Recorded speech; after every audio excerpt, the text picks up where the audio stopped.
Good morning. Alas 11 ng tanghali po dito. At almusal tayo.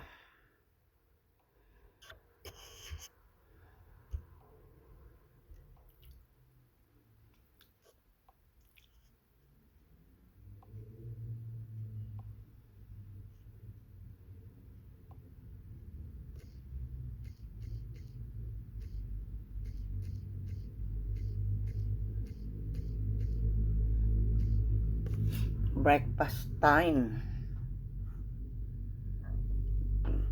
Breakfast time. At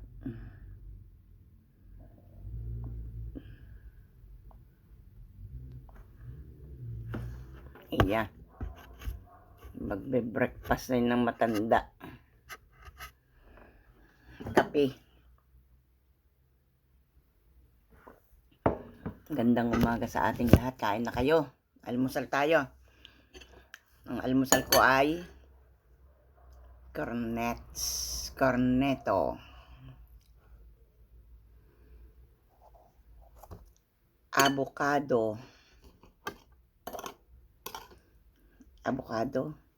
Nakabili ako ng avocado no isang araw sa Lidl. Ito, kapangit dahil may parang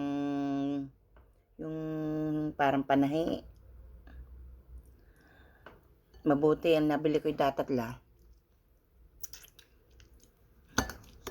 May parang panahi doon sa may tampok. May isang beses nakabili ako kulay dilaw. Maganda yun. Ito ay ang hahaba ng pinakapanahi. Pero masarap. May avocado.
Yan.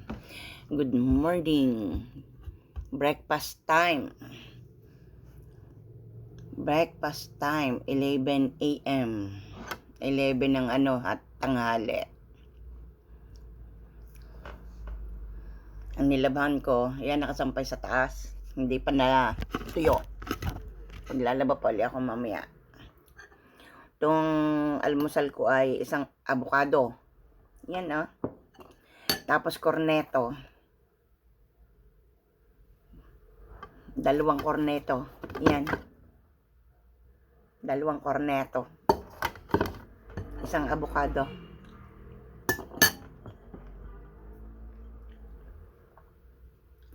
At higit sa lahat yung kape.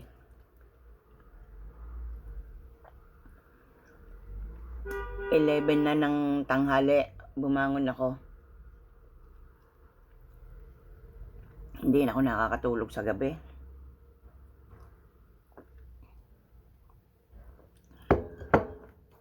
Kaya wala naman akong ginagawa. Kundi dito sa bahay, pwede naman gumising ng tanghali. Ganun lang naman. Pwedeng gumising ng tanghali na.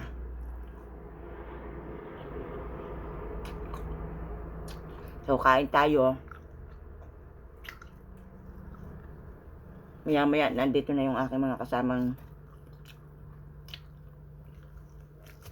galing sa trabaho.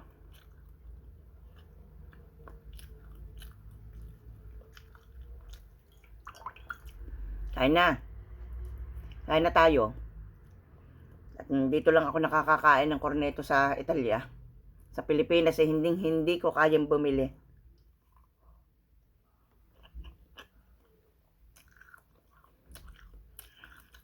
Sa hirap ng buhay sa Pilipinas, hindi ko kayang bumili ng cornetto. Saka yung kapeng ito may gatas.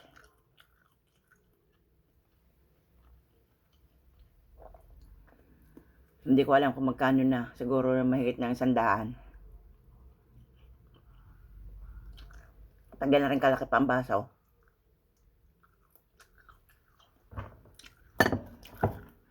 Napaka mahal na ng bilihin sa Pinas. Kaya kayong mga nasa abroad, yung sinasabing abroad, matututo kayong magtipid dahil ang pera dito ay pag dito lang uubusin ng gastos ay walang maiipon. Kailangan natin tayo makaipon ng ating maiuwi sa ating bansa para tayo makapundar at mayroon bang mapuhunan sa negosyo.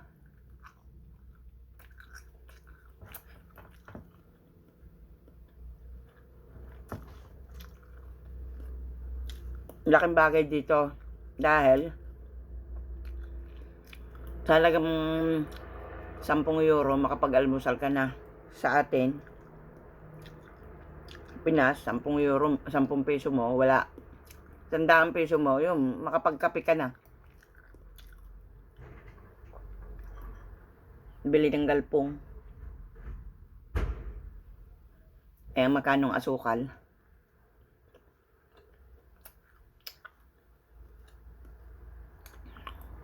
Kaya palibasa ako lumaking talagang napakahirap ng buhay. Ako'y marunong mag-ipon.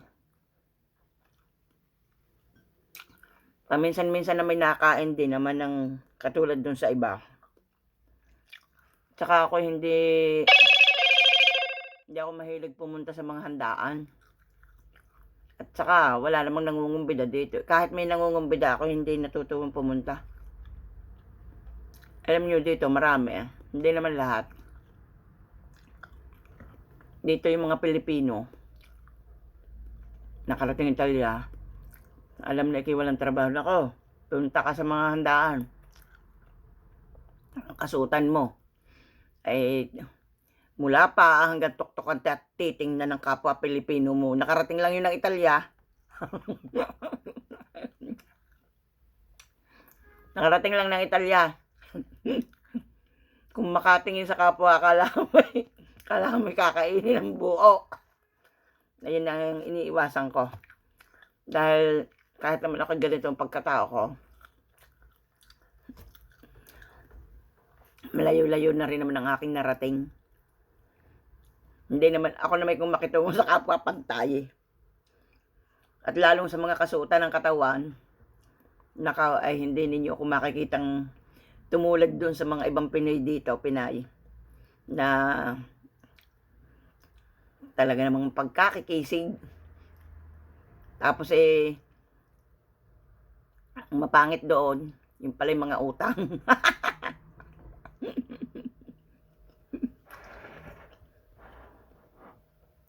Kung uutangin ko rin lang, hindi na ako magmamakisig at hindi na ako magmamatakaw.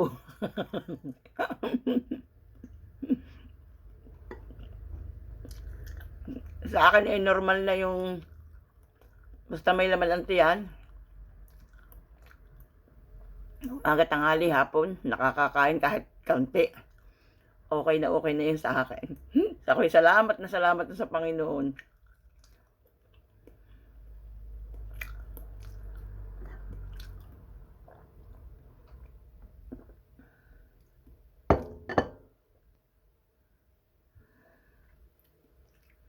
Talagang napakaganda ng kaloob yun.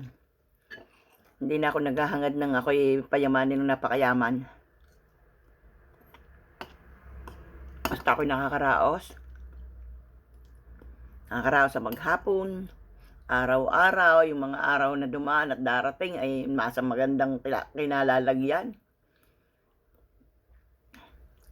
Okay na yon.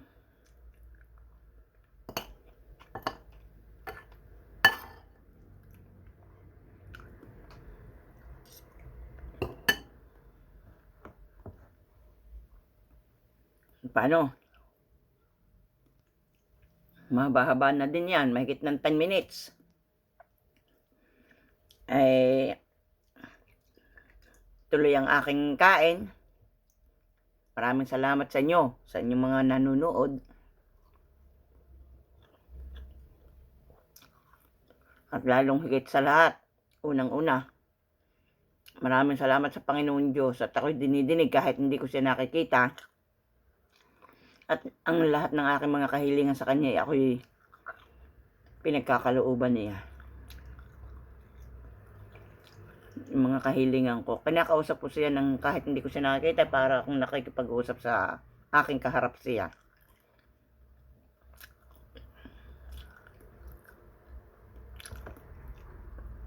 Napakahalaga na yun sa atin, para sa akin. At ang kahilingan ko yung aking buong pamilya huwag niyang pagsawaan ng paggabay kahit saan lugar naroroon, saan man dako ay kanyang gabayan, huwag niyang lalayuan. Laging bigyan ng malakas na katawan, kalusugan at kaisipan, mapagpaumanhin, mapagpakumbaba sa kapwa. Kahit na anong gawin ng kapwa, ang aking payo, huwag kayong makikipagtaasan. Bayaan nyo sila, ang Panginoon Diyos ang nakakakita.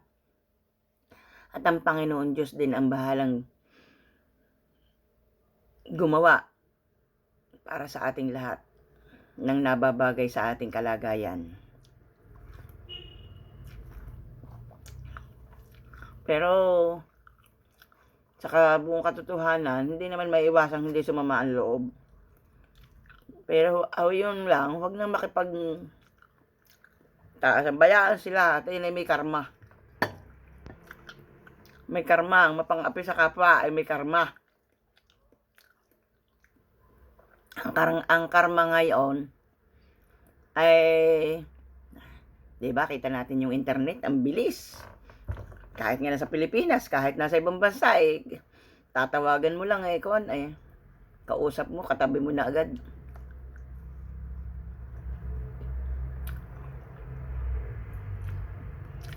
Basta walang ginagawang masama sa kapwa mo, o kung kahit nagkasala ka man, ay dulot ng kapwa mo. Naiintindihan nyo ng Panginoon Diyos na kaya ka nagkakasala dahil sa kapwa mo. Ayun.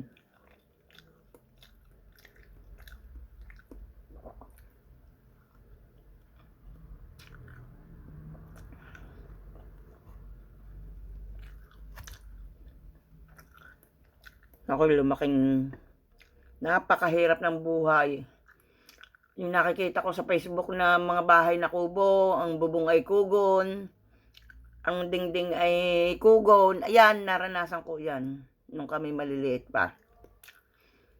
Kaya ang kahilingan ko sa Panginoon Diyos kung ako'y magkakahanap buhay at magagawa ng sariling bahay, pagkalooban niya man niya ako na ako'y makapundar ng sariling tirika ng bahay at sariling bahay. Na yun bang hindi na kayang sundutin ng hintuturo ang dingding. Hindi katulad noong maliliit pa kami. Pag sinundot mo ng hintuturo, ang dingding mo ay butas, lusot sa loob. Ganun ang aming buhay dati.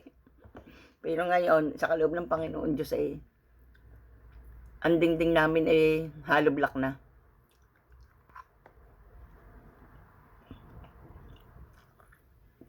Maraming salamat.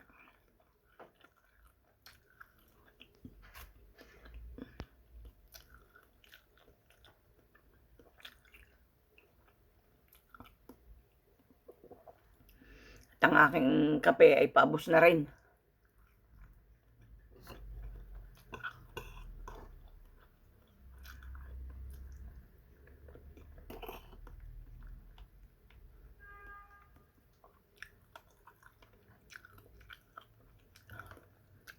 Yan.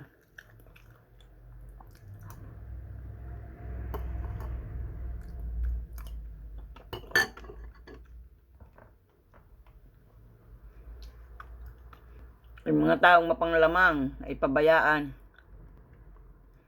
Pabayaan silang manglamang ng manglamang at mangyapaw ng mangyapaw sa kapwa. Darating din ang karma nila.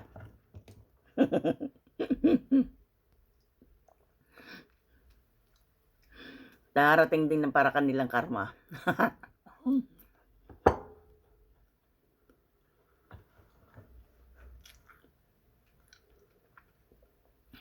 Mabuti na ang magpakumbaba.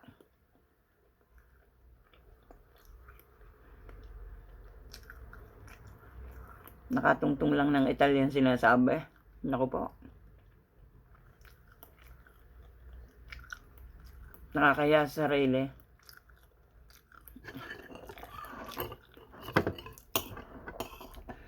Kung umasta sa kapwa, akala mo sila ng mga hari.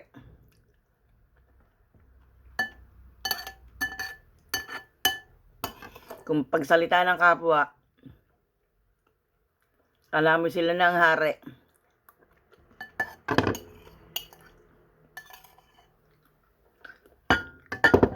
Hindi bagay iniisip ang kanilang buhay ay hiram sa Panginoon.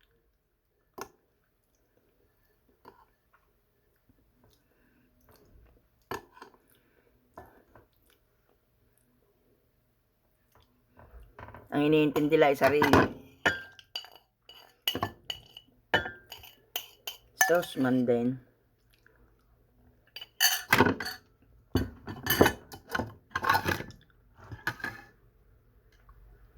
Maraming salamat sa lahat.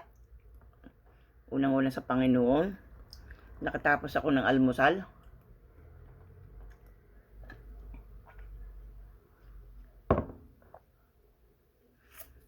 At magsihayo tayong matagumpay sa ating hanap buhay sa kaloob ng Panginoon Diyos.